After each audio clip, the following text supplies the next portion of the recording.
seninle açılırdı güneşim. İndi yalnız hatireler saxlayır məni.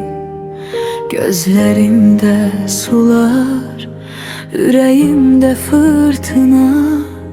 Sensiz her addım tek ve qəribə. Sensiz gecelerde axtarıram seni. Könlüm hələ də inanmır ayrılığa. Ellerim boş amma ürəyim dolu. Bir gün qovuşarıq deyə ümidlə yaşayıram.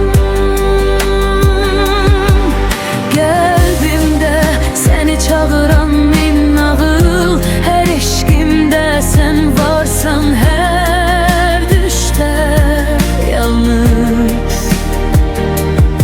Sənə çatmaq üçün yollar gizli uzun, amma ümidimlə hər gecə yenidən doğuram.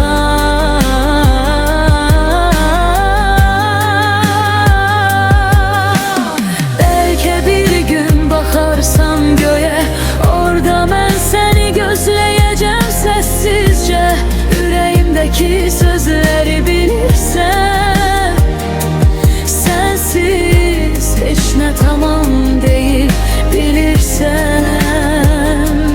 Sen getdin amma qəlbim səni saxladı.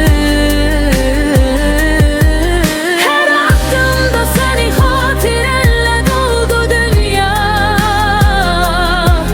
Bir gün gələcəksən deyə baxıram səma.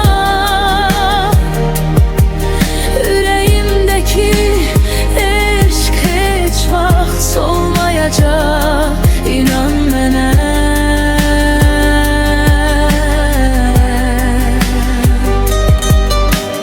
Geceler seni hatırlayır ürəyim, sessiz seslerim sənə çatır yavaş yavaş. Ümidimlə dolu her nefesim, seni yeniden tapmaq üçün dayanmaz.